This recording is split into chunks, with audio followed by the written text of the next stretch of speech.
Bonjour à tous, chers amis. Nous sommes le 28 novembre. Voilà, donc je voulais partager avec vous un partage de l'Évangile sur le discernement des esprits. Alors, vous savez que le terme esprit, le mot esprit, on le trouve dans l'Ancien Testament, le Nouveau Testament, pardon, on le trouve 271 fois, ce qui est considérable. Tout d'abord, qu'est-ce qu'un esprit? Il y a un esprit, on va dire, c'est un être ou une personne invisible, hein, plus qu'un être, parce que donc il a les attributs de la personne. Un esprit parle, un esprit agit, hein, comme le fait une personne. Un esprit a un corps spirituel, mais pas de corps physique. C'est la différence. Donc un esprit peut agir au travers d'un corps physique, soit pour faire du bien, comme le Saint-Esprit par exemple, ou du mal, comme les mauvais esprits. Voilà, c'est donc Jésus qui nous rappelle dans ce texte, on l'accusait de chasser les démons par le diable. Et Jésus dit, si moi je chasse les démons par Belzébul, vos fils par qui les chassent-ils? C'est pourquoi ils seront eux-mêmes vos juges. Mais si c'est par l'Esprit de Dieu que je chasse les démons, le royaume de Dieu est donc venu vers vous. Jésus donc expliquait que l'Esprit de Dieu, à travers lui, qui chassait les démons, qui annonce le royaume de Dieu. Alors, quelles sont les différentes sortes d'esprits qui sont mentionnés dans le Nouveau Testament? Donc, bien sûr, il y a le Saint-Esprit, l'Esprit de Dieu, hein. Dieu est esprit, comme Jésus nous le dit, il faut que ceux qui l'adorent l'adorent en esprit, en vérité. On ne voit pas Dieu, mais on sait qu'il est là, on croit qu'il est là, on peut sentir sa présence et voir les manifestations de sa puissance, la puissance du Saint-Esprit, comme Jésus l'a donc annoncé aux disciples.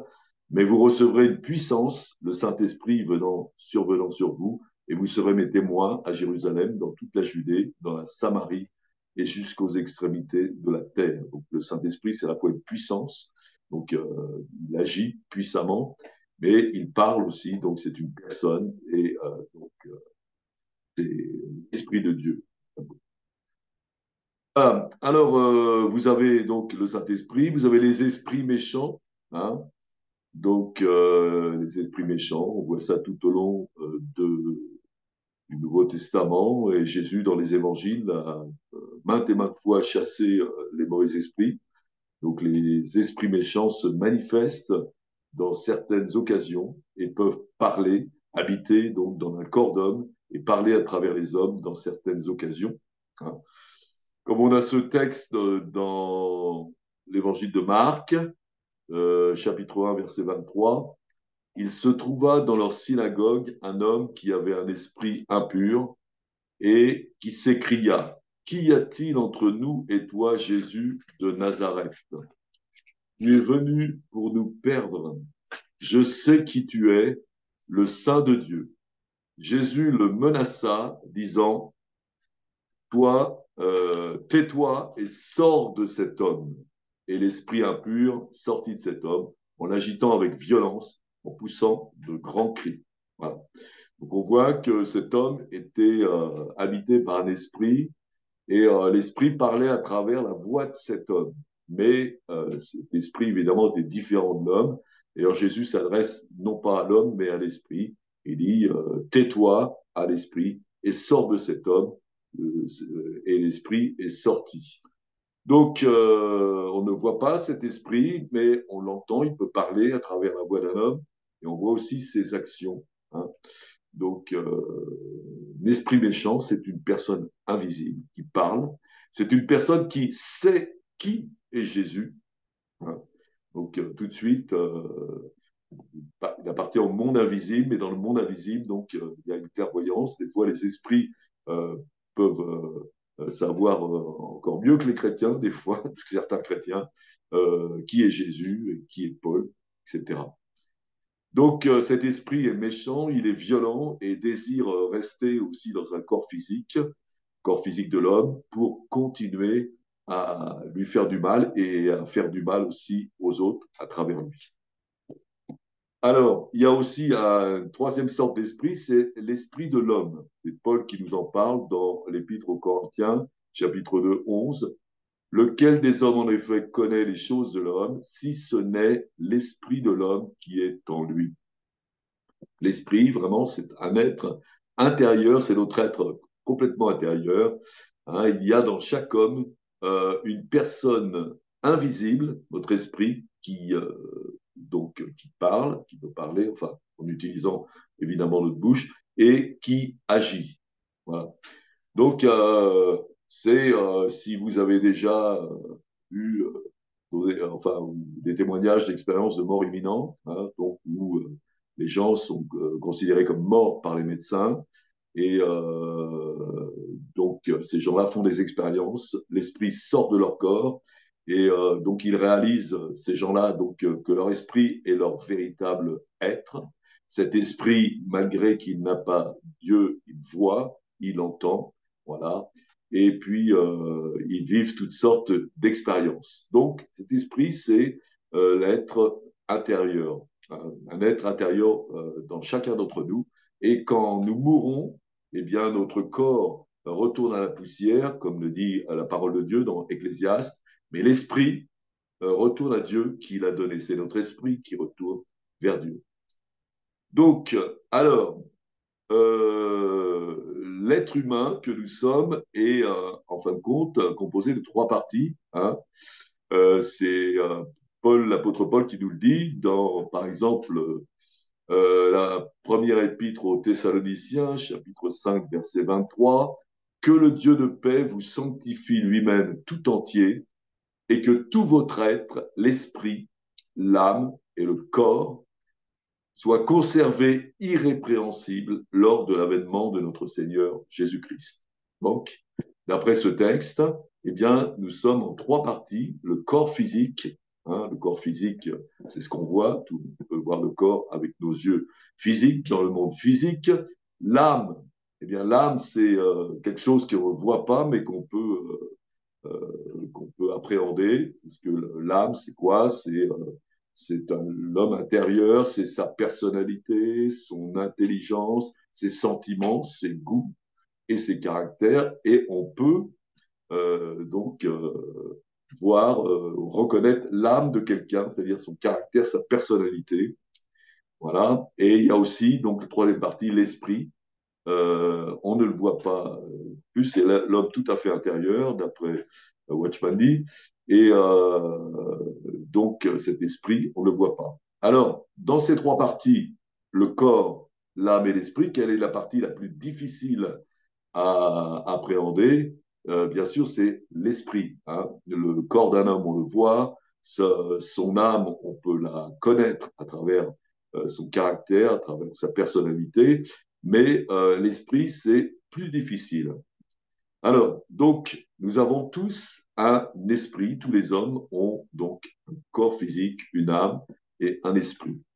Alors seulement, il y a une différence entre une personne qui a été convertie à Jésus et quelqu'un qui n'est pas converti à Jésus. Voilà. Vous savez, c'est dans la Genèse où Dieu dit à Adam et Ève, ne mangez pas du fruit de l'arbre de la connaissance du bien et du mal. Le jour où vous en mangerez, vous mourrez.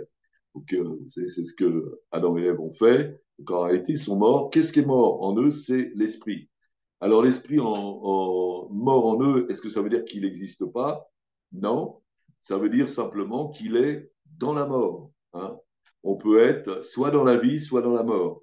D'ailleurs, c'est Jésus qui dira Dieu est le Dieu des vivants et non des morts. Hein. Donc, le Dieu, quand il dit le Dieu d'Abraham, d'Isaac et de Jacob, ça veut dire que Abraham, Isaac et Jacob, bien qu'ils soient morts physiquement, ils sont vivants pour Dieu. Voilà. Donc, quelqu'un qui a une relation avec Dieu, et il est vivant. Quelqu'un qui n'a pas de relation, il est mort. Mais il est dans la mort, et son esprit, donc, va avoir des contacts avec la mort, en fin de compte, avec le monde, c'est aussi l'esprit de ce monde, et c'est un monde de ténèbres. Hein. Satan étant le prince du monde et le prince des ténèbres. Voilà. Donc, alors c'est ce que dit aussi Paul dans l'Épître aux Romains, chapitre 8, verset 9. Pour vous, vous ne vivez pas selon la chair, mais selon l'Esprit, si du moins l'Esprit de Dieu habite en vous. Si quelqu'un n'a pas l'Esprit de Christ, il ne lui appartient pas. Voilà. Donc nous avons un esprit, et quand nous croyons à Jésus, le Fils de Dieu, mort sur la croix pour nos péchés, ressuscité des morts, eh bien, nous sommes en communion avec le Saint-Esprit. Le Saint-Esprit, donc, vient aussi dans notre esprit. Alors que quelqu'un qui n'est pas en communion avec Dieu, c'est la mort qui vient dans son esprit. Donc, c'est le monde des ténèbres. Alors, donc, on peut voir la différence entre le comportement d'une personne convertie à Jésus et une autre, parce que la personne qui est convertie, pour fonctionner, pour bien fonctionner, eh bien, elle doit marcher par son esprit, elle doit être dirigée par son esprit, non pas par son corps, non pas par son âme, mais par son esprit. Hein. Donc, on peut être dirigé par son corps, dire si quand vous avez quand votre corps a faim, eh bien, vous avez envie de manger, etc. Et puis, si votre corps, par exemple, je parle pour quelqu'un qui ne serait pas converti, eh bien, si votre corps, il est en colère, eh bien, il a envie de se venger, il a envie de faire du mal, en fin de compte. Voilà. Ça, c'est quand on est dirigé par son corps. On peut être aussi dirigé par son âme, hein. C'est-à-dire que par ses pensées, par sa logique, par sa tradition, par toutes sortes de choses intérieures, mais là aussi, donc, on n'est pas dirigé par son esprit. Hein. C'est David qui dit dans un psaume, il parle, lui-même parle, c'est son esprit qui parle, il parle à son âme, mon âme, pourquoi t'as battu, pourquoi gémis-tu au-dedans de moi, espère en Dieu, voilà, je le vois. Donc c'est par l'esprit qu'on a cette communion avec Dieu, et c'est l'esprit maintenant qui va commander à notre âme. Des fois, dans notre âme, on est attristé par différentes choses et on a des pensées qui sont tristes, qui sont mais par l'esprit qui est en nous, l'esprit régénéré par le Saint-Esprit, eh bien nous pouvons combattre maintenant cette tristesse et la chasser. Voilà. Mais ça, c'est ce que peut faire quelqu'un qui est converti à Jésus. Celui qui n'est pas converti à Jésus, donc il fonctionne en réalité, il est dominé par son âme et dominé par son corps, c'est ce qu'on appelle la chair. Hein. Et on peut aussi être chrétien, avoir reçu ce nouvel esprit, mais aussi fonctionner par la chair. C'est Paul qui le dit, hein, si vous marchez selon la chair, c'est-à-dire si vous organisez votre vie, vous faites votre vie d'après les directions de votre corps ou de votre âme, eh bien, vous mourrez. Hein. Mais si vous marchez par l'esprit, vous vivrez. Voilà. Et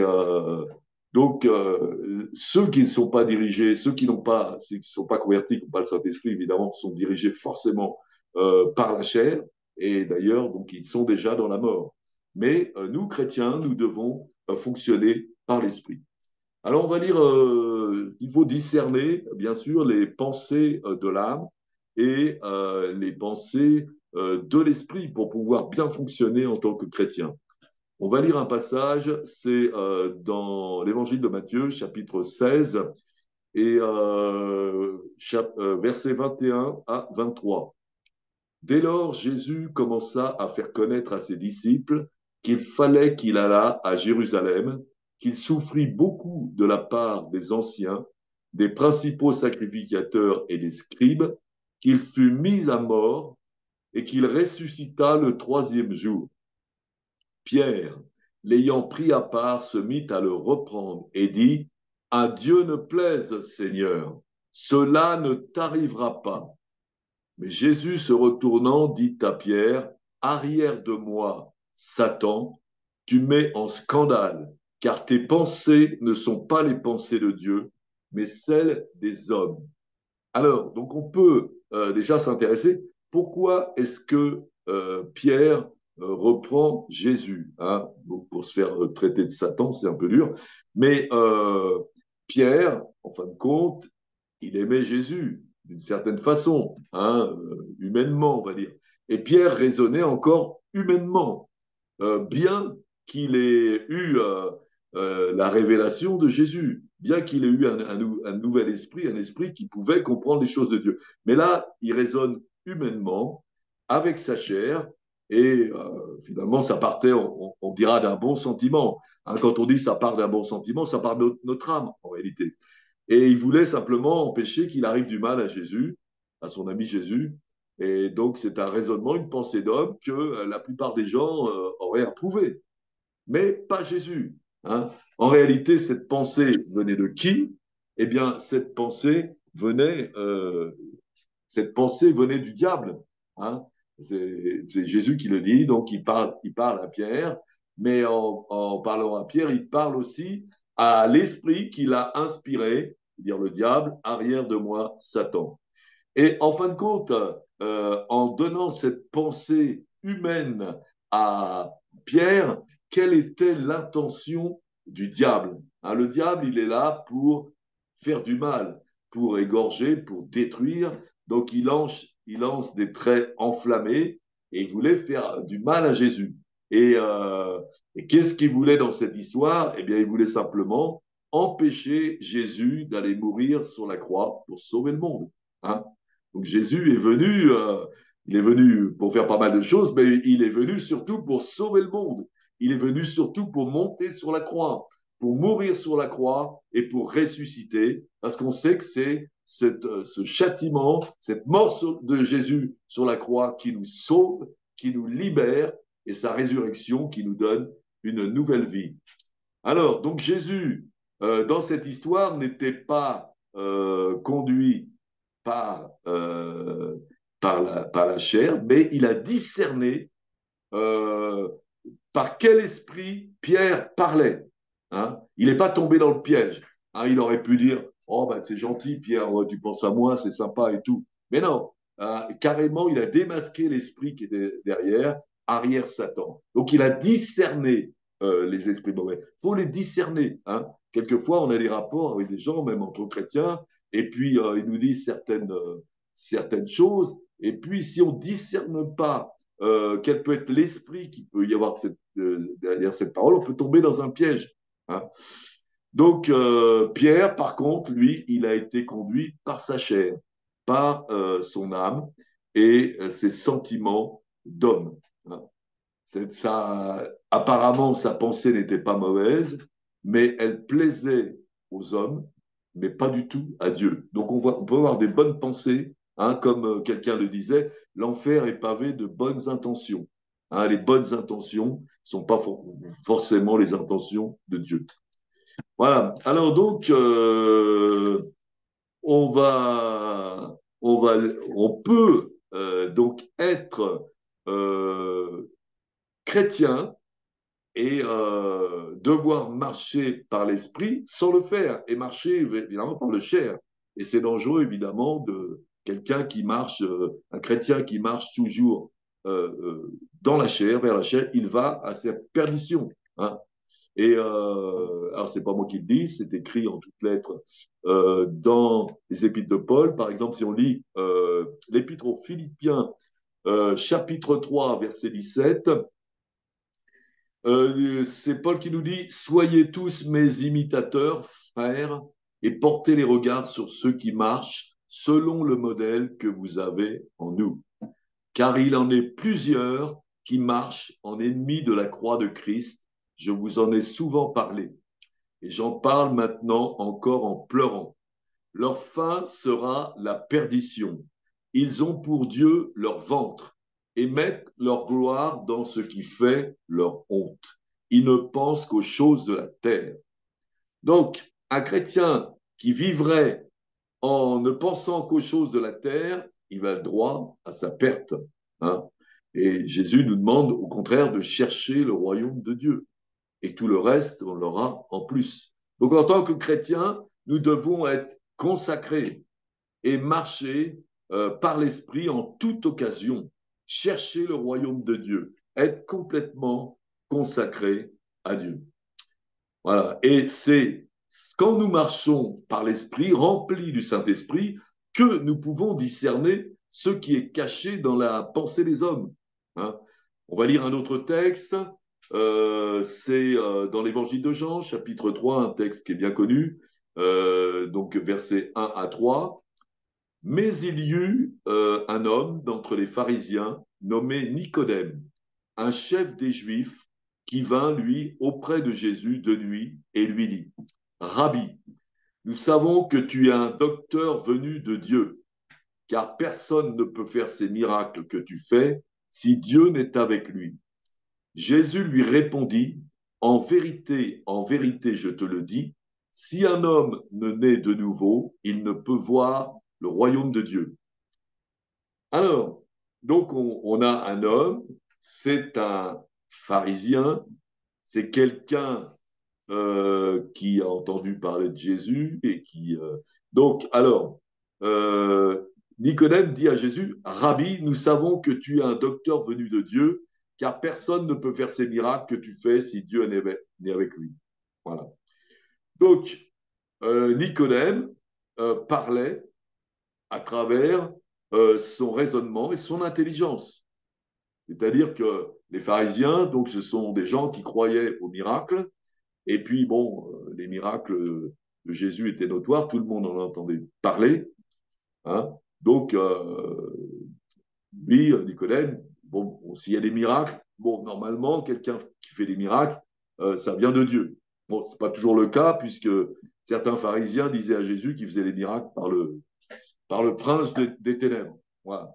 Mais bon, là, Nicodème ne dit pas ça. Et puis, il cherche à savoir. Mais en réalité, qu'est-ce que Nicodème voulait vraiment savoir en interrogeant Jésus? Hein. Parce que en réalité, il ne sait pas qui est Jésus. Hein. Il l'appelle Rabbi, hein, donc donne quand même un certain respect, mais il y va mollo, il y va de nuit, voilà. Mais Nicodème voulait savoir qui était réellement Jésus. Donc, euh,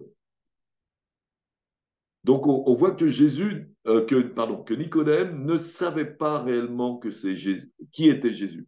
Il s'appuyait sur sa doctrine. Il s'appuyait sur son intelligence et sur sa logique. Donc, il n'avait pas le discernement quel était l'esprit de Jésus, qui était Jésus réellement, mais il voulait savoir. Et il y avait évidemment un doute. Alors, en fin de compte, est-ce que Jésus lui donne la bonne réponse? Hein? On a un peu l'impression que c'est un dialogue de sourds. Hein? Nicodème lui demande, voilà, Rabbi, nous savons que tu es un docteur de Dieu, personne ne peut faire ces miracles que tu es si Dieu avec lui. Et Jésus lui répond, en vérité, je te le dis, si un homme ne naît de nouveau, il ne peut voir le royaume de Dieu. Alors, évidemment, on voit que Nicodème, il est perdu. Naître de nouveau, c'est quoi? C'est revenir rentrer dans le ventre de ma mère et ressortir. Enfin bon, il était complètement perdu, il ne comprenait absolument pas. Hein. Mais en réalité, donc, euh, Jésus lui donne la bonne réponse. La bonne réponse. Pour savoir qui est Jésus, nous avons besoin de naître de nouveau. C'est-à-dire que euh, c'est personne ne peut savoir qui est Jésus, sauf si il a une révélation. Hein, vous avez Jésus qui parle à ses disciples, et c'est dans l'évangile de Matthieu, et puis il leur dit, qui dit-on que je suis, hein, dans le pays? Puis les disciples disent, bah, il y en a qui disent que tu es un prophète, que tu es ceci et que tu es cela. Et puis il se tourne vers les apôtres, il dit, et vous, qu'est-ce que vous dites? Et Pierre lui dit, tu es le Christ, le Fils du Dieu vivant. Et Jésus, reprenant la parole, lui dit, tu es heureux, Simon, fils de Jonas, car ce ne sont pas la chair et le sang qui t'ont révélé cela, mais mon Père qui est dans les cieux. Donc on voit une différence entre Pierre et Nicodème. Pierre avait reçu cette révélation du Père, cette lumière. Hein. À un moment donné, c'est dans l'évangile de Jean où il est dit au commencement était la parole était avec Dieu, la parole était Dieu.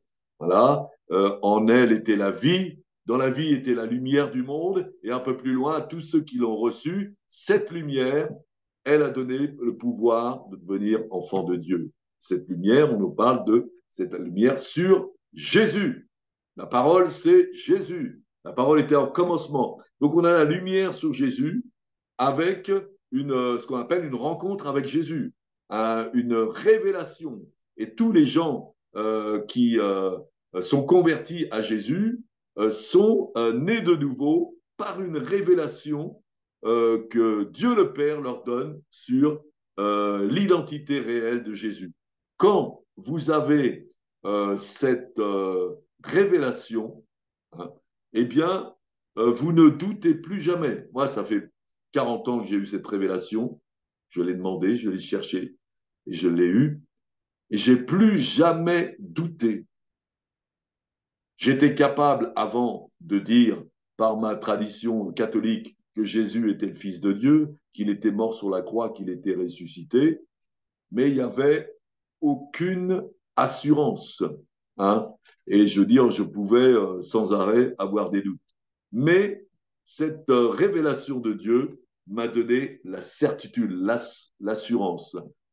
Comme dit Jésus, à moins de naître de nouveau, tu ne peux voir le royaume de Dieu.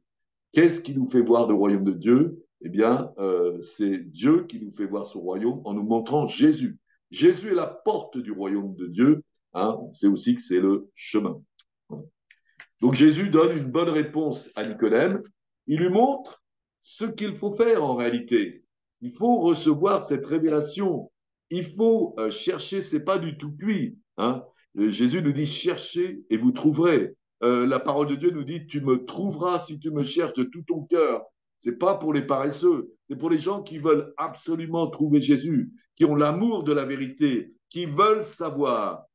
Si vous ne l'avez pas, vous ne trouverez jamais. Si vous ne cherchez pas, vous ne trouverez pas. Voilà. Donc, en fin de compte, on voit que eh bien, Jésus, évidemment, il fonctionnait par son esprit, avec le Saint-Esprit, et tout de suite, il avait vu que Nicodème, eh bien, il n'était pas né de nouveau. En tant que chrétien, si vous êtes né de nouveau, vous pouvez discerner automatiquement si une personne est, est née de nouveau ou pas, si elle a eu cette révélation de Jésus. Hein. Moi, j'étais un jour dans une rue et puis je parlais à une dame et puis je lui demandais si elle était sûre de son salut, tout ça. Elle me dit, mais non, mais qui êtes-vous, ceci, cela. Et bon, c'était une catholique. Ben, je lui dis, je suis simplement quelqu'un qui fait une rencontre avec Jésus et depuis ce temps-là, j'ai l'assurance de mon salut éternel. Et puis, je lui dis, pour vous, qui est Jésus? Alors, cette femme me dit, bah, Jésus, c'est le Fils de Dieu. OK, c'est ce qu'elle avait appris dans sa religion catholique. Voilà, ben oui, il est mort sur la croix, il est ressuscité. Tout ça, elle l'avait appris. Et je lui dis, vous le savez parce qu'on vous l'a dit, ou vous l'avez lu, ou alors vous avez une révélation de la part de Dieu. Ah non, j'ai pas eu de révélation. Eh bien, donc je lui ai expliqué tout ça. Hein, si vous voulez réellement être converti avec Jésus, rencontrer Jésus, savoir qui est réellement Jésus, vous devez avoir cette révélation. Et cette dame, elle m'a quitté. Merci beaucoup, c'est très intéressant ce que vous m'avez partagé. Donc voilà. Alors, on va, on va lire un autre passage. Donc, alors, c'est le Saint-Esprit, hein, pour le redire, qui nous fait comprendre de quel esprit les gens peuvent être inspirés. Voilà. Si vous êtes pas, si vous marchez pas par l'esprit, vous n'êtes pas rempli par l'esprit, vous ne saurez pas qu'est-ce qu'il y a, quel esprit maintenant agit quelqu'un. Il y a des gens qui vont vous dire peut-être des bonnes paroles, mais en réalité, c'est pour vous détruire. Et vous n'aurez pas le discernement de cet esprit. Il faut avoir le discernement de cet esprit. Savoir aussi qui est notre frère. Hein. Tout le monde n'est pas frère. Hein. Mais on est frères à partir du moment où on est enfant de Dieu. c'est les enfants de Dieu, c'est ceux qui ont reçu, en naissant de nouveau, le pouvoir de devenir enfants de Dieu, qui sont frères et sœurs. Les autres, non. Alors, on va lire simplement donc un autre passage.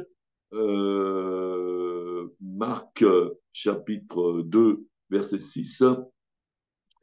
Il y avait quelques scribes qui étaient assis et qui se disaient au-dedans d'eux, euh, comment cet homme parle-t-il? Hein, oui, oh, bon, c'est vrai qu'avant, on pourrait dire que bon, c'est l'histoire, une fameuse histoire du paralysé qu'on descend, que quatre hommes descendent par le toit, et puis donc la première chose que Jésus dit, tes péchés sont pardonnés. Évidemment, tous les hommes religieux s'arrachent les cheveux, et il lui dit, comment cet homme parle-t-il? Il blasphème.